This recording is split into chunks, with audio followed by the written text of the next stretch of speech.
dans notre enseignement que nous allons parler de comment réussir ta vie. Ou bien, c'est ça, non? Oui. Comment réussir ta vie. Et alors, quand on se pose cette question, comment réussir ta vie, il est très important de d'abord de clarifier ce qu'on doit entendre par comment réussir ta vie. J'aimerais faire une précision qui va nous aider. Tout de suite, pour la plupart du temps, quand on dit réussir ta vie, on a tendance à directement aller sur le côté financier, l'argent. D'abord, on a tendance à croire que c'est avoir beaucoup d'argent tout de suite là, c'est ça uniquement qui a réussi sa vie. Alors, je voudrais faire cette clarification afin que nous allions droit au but dans ce que nous voulons avoir. Puisque si, vous savez, il y a des gens qui ont des millions actuellement, ou bien, mais si vous les voyez, ils n'ont aucune joie, ils n'ont aucune fierté. Vous comprenez? Et même parfois, dans la vieillesse, hein, quand ils ont fini leur vie, il a une villa, plein de choses, il finit, il n'a aucune fierté. Il se dit lui-même, ben, j'ai perdu ma vie, comme on a vu tout à l'heure là. Hein? Il a eu des choses, mais celui-là, à sa vieillesse, souvent quand il n'a pas compris ce que je veux dire tout à l'heure là, il se dit, ben, j'ai perdu tout mon temps. J'ai telle chose, mais je n'ai servi à rien dans le monde. Ou bien, ça arrive à des gens. Donc, il est important que nous comprenions d'abord que réussir sa vie, ce n'est pas seulement l'argent d'abord. On aura l'argent, on est d'accord. Hein? Réussir sa vie, l'argent accompagne la réussite de sa vie. Mais ce n'est pas l'argent qui est la réussite d'abord. Il y a quelque chose qui est la réussite que nous devons comprendre et que nous devons bien garder. Alors, dans notre thématique ou dans notre thème, disons, comment réussir ta vie, il y a des armes qui permettent de réussir sa vie et correctement. Et la première de cette arme, nous apprenons ça à posséder une vision. Je ne sais pas si vous avez gardé le cahier ou écrit, sinon ça devrait vous aider. Alors, on dit posséder une vision. La première des choses pour réussir sa vie, posséder une vision.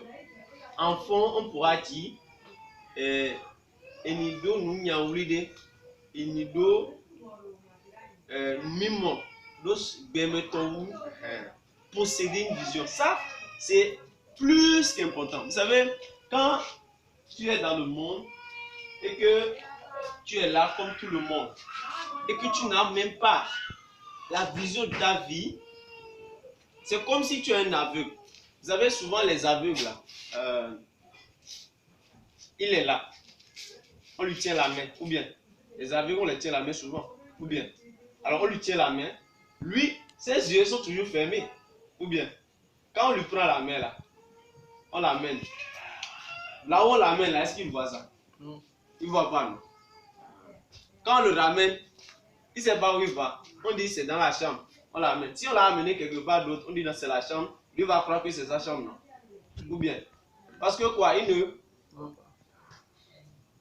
C'est cela qui est que, lorsque, en tant qu'enfant, jeune, papa et tout, quand nous ne savons pas clairement, nous n'avons pas, nous ne possédons pas une vision claire sur notre vie, nous allons être dans le monde, comme tout le monde, nous allons nous débattre, nous gêner, hein, gagner telle chose, mais à la fin, à notre vieillesse, on va se rendre compte qu'on n'a servi à rien dans le monde, à rien. On n'a pas réussi notre vie. Vous êtes d'accord? C'est très important. Je dis ça en guise d'introduction pour que nous ciblons dans cette mentalité, afin que quand je commence, on puisse bien les retenir. Parce que Dieu lui-même l'a prévu et c'est comme ça. Quand tu viens sur la terre, ce n'est pas pour vivre dans le hasard, hein, comme tout le monde. Sinon, si nous faisons ça comme ça et que on finisse, on aurait notre bouche pour nous dire à nous-mêmes que ben, je suis venu dans le monde, je n'ai servi à rien du tout. J'espère que autant que nous sommes, nous ne voulons pas rester au hasard dans le monde. J'espère. Disons Amen. Amen. Alors, je nous prie pour introduire le message. Nous allons lire un passage. Genèse 1er.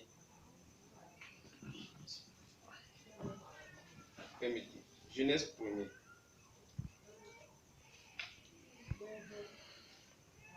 Vous y êtes? Ok. Genèse 1er, verset 26. S'il vous plaît. S'il vous plaît. Genèse 1er, verset 26. Vous pouvez le lire. Genèse 1er, verset 26. Puis Dieu dit, faisons l'homme à notre image, selon notre ressemblance, et qu'il domine sur les poissons de la mer, sur les oiseaux du ciel, sur les bétails, sur toute la terre, et sur toutes les pilotes qui rampent sur la terre. Merci beaucoup. S'il vous plaît, disons Amen. Amen. J'ai voulu illustrer, je nous prie de me regarder s'il vous plaît. J'ai voulu illustrer le fait de posséder une vision par Dieu lui-même. Et comme je l'ai dit tout à l'heure, si nous sommes dans le monde et que nous ne savons pas où nous allons clairement dans notre vie, on est, comme je l'ai dit tout à l'heure, comme un aveugle et qui ne sait pas où il va et qui est là seulement. J'espère que on ne veut pas être comme un aveugle. J'espère que quelqu'un ne veut pas être comme un aveugle ici. Hein?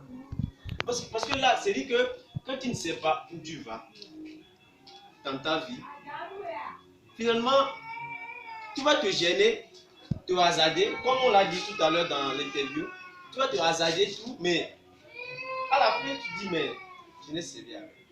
C'est pourquoi on vient à Dieu et Dieu lui-même va nous montrer comment réussir sa vie. Comment lui-même, là, il a réussi ses projets, sa vie et il a réussi. Alors, et comme on l'a lu, il est écrit ici, on dit, Dieu a fait les arbres, il a fait les oiseaux, il a fait toutes choses. Et il dit enfin, Dieu dit, Dieu lui-même va dire. Donc il n'a pas encore fait la chose, il veut dire, ou bien, Dieu dit, faisons. Première chose, il dit, faisons. Hein? En mina, on dit, mina ne miawo. Mina nous mini blo, allô? Faisons. Faisons les êtres humains.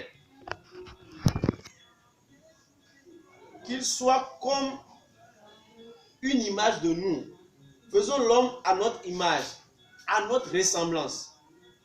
Dieu va s'arrêter. Donc ça veut dire que avant que Dieu dise ça, Dieu était au paradis. Hein? Il a voulu créer la terre. Hein? Donc Dieu était au paradis, la terre n'existait pas, il n'y avait pas les animaux, il n'y avait rien du tout. Ou bien, il n'y avait que Dieu seul qui résidait dans son ciel. La même chose que Dieu a fait, nous-mêmes devons la comprendre. Et c'est ça qui va nous permettre que sur la terre, nous allons réellement réussir notre vie et de tous les côtés. Alors, qu'est-ce qui s'est passé? Dieu est là avec les anges et un jour, Dieu dit, je veux créer un monde où il y aura les arbres, il y aura à manger, il y aura les oiseaux, il y aura toutes choses. Et je vais également créer l'homme dedans. Et ça, c'est Dieu même qui s'est dit ça. Je veux faire ça. Et quand Dieu s'est dit ça, il a créé d'abord les animaux et toutes choses. Et finalement, Dieu dit, maintenant, faisons l'homme à notre image, à notre ressemblance. Donc Dieu ne l'avait pas encore créé, mais maintenant il projette Il a une vision de ce qu'il veut faire. Il sait ce qu'il veut créer et il a une vision de ça. Et il dit maintenant, faisons ce que j'ai prévu faire.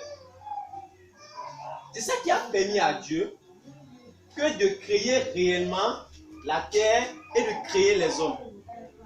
Si Dieu n'avait pas, vous me suivez s'il vous plaît, si Dieu n'avait pas prévu lui-même, s'il n'avait pas la vision de créer la terre, tout ce qui est dedans, et l'homme, il n'aurait jamais la terre et le monde.